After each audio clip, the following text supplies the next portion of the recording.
Powerhouse in Qualicum Beach. We're going to be talking with the Qualicum Beach Historical Society. They've been quite busy. If you've gone past the train station recently, you probably will have seen the train that they have brought in and they have restored. It's a beautiful train. They're doing a lot of work in the community to preserve the heritage of Qualicum Beach. Today we're going to be talking about this project, the Powerhouse, and what they're doing to raise funds for it. I'm here with Stuart Anderson and Ray Decker, and gentlemen, first of all, tell us what your sort of positions are in relation to the Powerhouse project. Well, I'm the director with the Qualicum Beach Museum and Historical Society in charge of the restoration of the Powerhouse. Mm-hmm. Okay, and Ray, what do you do here? And my specific job is to be the coordinator for this particular restoration job. And by that we mean to kind of coordinate all the resources that are required to get the job done. Mm-hmm. I want to talk a little bit about the history of this place here, because I know that it's been around for quite some time. And I'm not sure, maybe Ray, could you fill us in a little bit on how this Powerhouse came to be and all of that? Now, this Powerhouse was built in 1930, and it was first opened to generate power in that time. The initial operator of the building that started the power flowing from here was Frank Lindsay, or Francis Lindsay as he was known, who is still alive in Victoria and has come up to see the old building when he heard that it was going to be restored. He's very interested in it. We are happy that we've been able to contact him. Right. And Ray, tell us about the project that the Museum Society is taking under here. What is going to be done? You're raising funds. What do you want to do here? Well, basically we want to restore the building to its original condition. That's specifically on the outside. And on the inside, they hope to have a running demonstration of generating power. That's a diesel generator, which won't be the same unit as it was originally. It's a smaller unit, but it'll demonstrate the power generation in any case. Right. And will this also be a museum as well? There's going to be artifacts and that kind of thing? Yes, this is going to be more for implements and equipment, because it is not temperature controlled, and so therefore is not suitable for regular museum artifacts. Right. I'd like to get into a bit about fundraising now and what you're doing to raise funds for this, because it takes money. I guess there's some grants involved. Are there grants involved, Stuart, with this? Yeah, there is an $11,000 grant that has been given for the restoration of the exterior, which is from the Heritage Foundation of Victoria, the BC Government Heritage Foundation. And that is strictly and solely for the use of the restoration of the exterior. Right. Okay, and tell us a little bit about what you're doing for the community. People can participate, and tell us about that. Something about bricks, I hear. Yes, people of the community can help us bring this project about by buying what we call a brick share. And that, in effect, is buying a brick, which will be used to, the money will be used, of course, to complete the project. Right, and how much is that for a brick? But right now, it's $5 for a brick. Okay, so that's cheap for a contribution, I would think. It is also an income tax deductible contribution, so you can buy as many as you wish. Right. We're very happy with the start of this program when Craig and his wife Isabel bought $3,000 worth between them, which is quite a number of bricks. It's a lot of bricks. A great kickoff, we feel. It's our pleasure to give $3,000 towards this Museum Historical Society, my wife and I, and we wish everyone success in the procedure. And thanks to Channel 3 for their trouble. Thank you very much, Craig and Isabel, for your very generous donation toward the restoration of our Powerhouse. It's a great way to kick off our brick sales to help with this restoration. Thank you very much.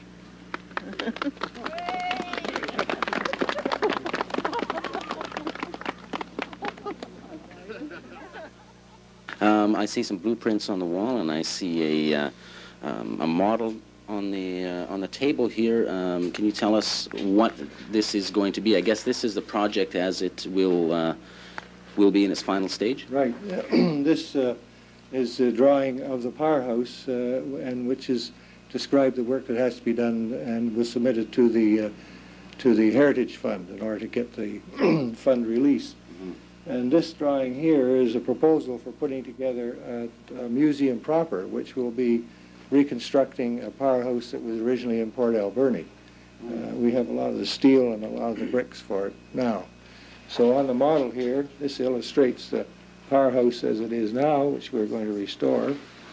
And once we complete that, we hope to move into phase 2, which is the reconstruction of the powerhouse as it was at Port Alberni. And this would be the museum proper. So that's the project.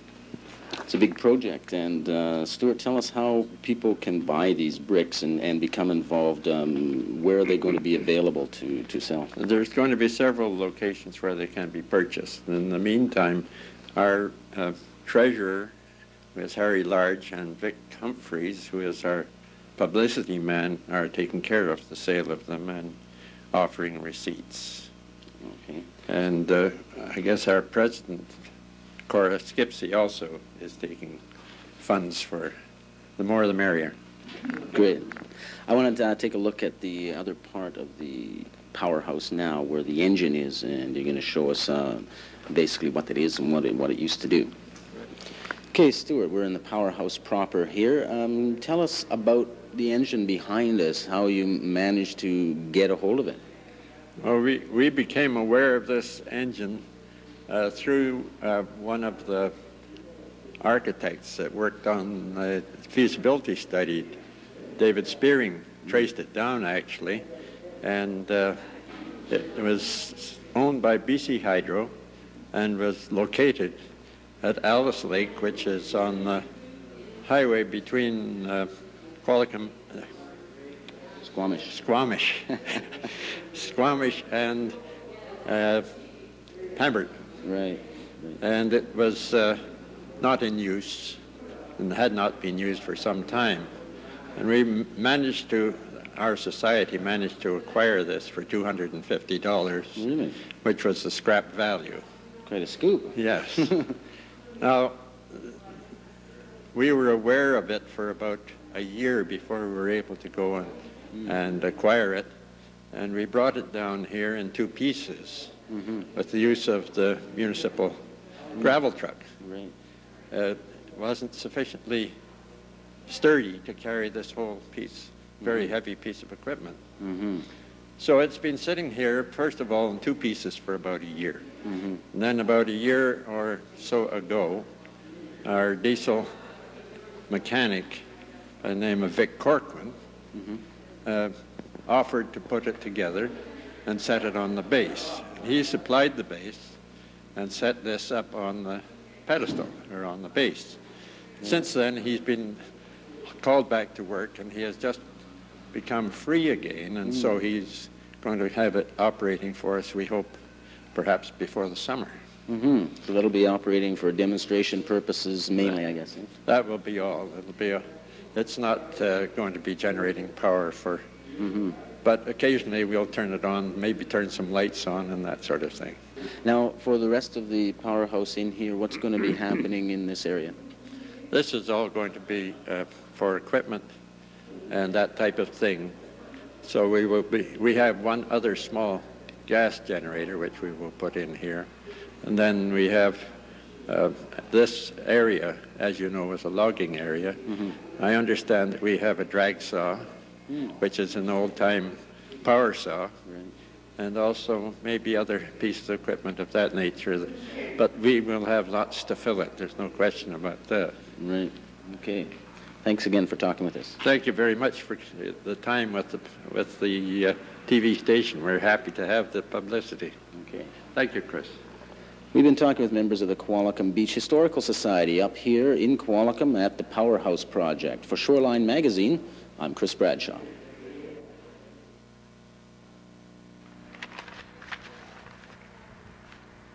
And thank you very much to Chris Bradshaw and Stuart Anderson and Ray Ducker, who's with us tonight, along with Vic Humphreys. Good evening to you both. Good evening, John. First of all, Vic, we'll talk to you. I want a little bit of history, we'll say, of the Historical Society. How was it formed?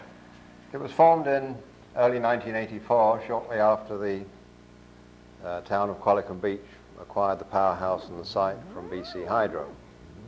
And since that time, we've got somewhere in the region of 80 members. Most of the work, we have acquired a diesel generator to put in the powerhouse. The original was taken out way back in 1946. We've also been active in putting the old logging locomotive on the site. Otherwise, most of the efforts up to now have been fundraising. Okay, so you're raising funds, and your plans, of course, are to do a lot. But up to now, the first thing you've done is you've put a locomotive. You've got a locomotive from, and it's there. Right. Tell us about how that came.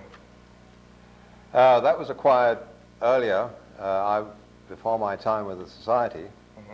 But Roger Whitney and his son Carl and a group that used to be called the Railway Buffs had a great deal to do with that. This group has now been absorbed into the Historical Society, and so now this comes under our jurisdiction. Okay, for anybody who doesn't know, whereabouts is this site that we're seeing? This site is right by the Qualicum Beach Railway Station. Okay. And that's on the extension of Village Way and Beach Road. Okay.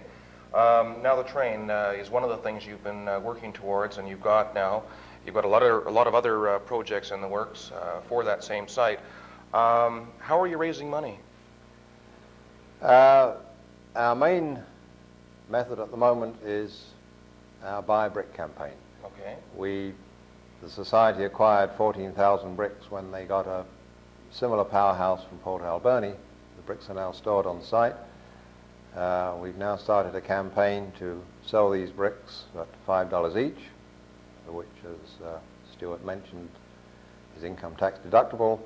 Also, donors will have their names inscribed on the scroll within the building, a permanent record of their donation, and we hope there will be also a permanent record of corporate donations. And this campaign is getting underway now. We have the grant from the BC Heritage Trust, and Ray is all set to get the restoration project finished by July 1. Okay, leaving the bricks aside for the moment, maybe Ray, you could tell us a bit about the history. Do you know a bit of the history of the powerhouse?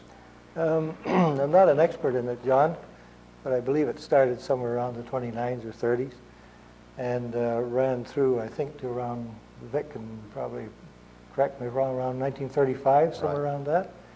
And it generated power, for an area from Craig's Crossing right through to, Dashwood. And I guess they started off with a few hundred customers, and I believe at their peak there's something in the order of 800 customers. So then the network was put into the normal BC hydro system, and that more or less ended the power generation side. But then the building continued to be used by the hydro people as a storage facility, I believe, for their poles and so on.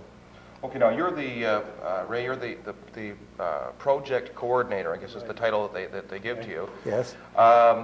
What is the project? What are the plans you've got, or what are you doing? Well, we're calling the Powerhouse Restoration Phase 1. Okay. And essentially what we want to do there is restore the powerhouse to its original conditions. Now, when we say that, we mean the exterior of the building.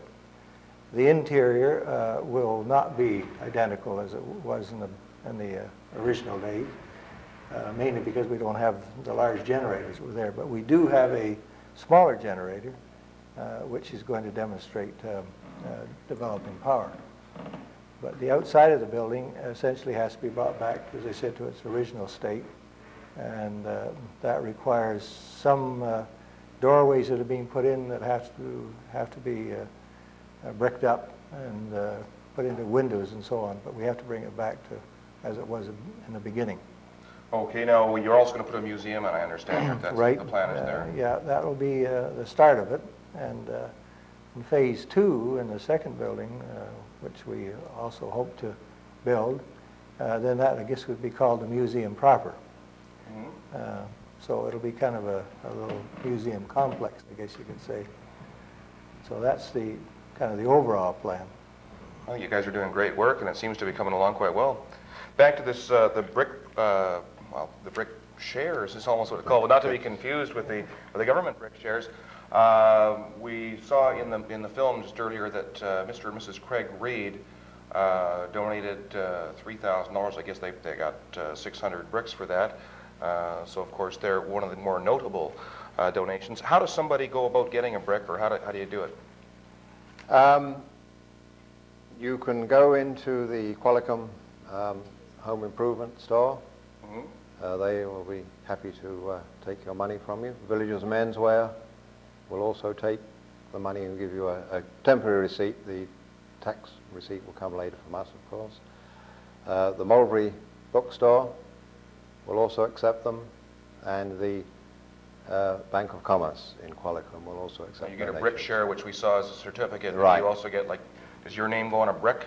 A paper brick, yes. A paper brick. A paper brick on the wall at the moment. The final scroll memento we put in the building really hasn't been done, but everybody's name who donates will be up on the wall on a scroll of some type. Okay, and if any of our viewers would like any information, Vic, can they get in touch with you? By all means. Okay, and your phone number is? 752-5232. And Ray, you're the project coordinator. If somebody wants any information, I guess, about the projects and that, or any other information, how can they contact you? At 752-6836. Okay, well, we thank you very much for coming in, both Ray Ducker and Vic Humphreys, and good luck with your project. I think it's most worthwhile. Thank you, John. Thank you. Thank you Very much, John.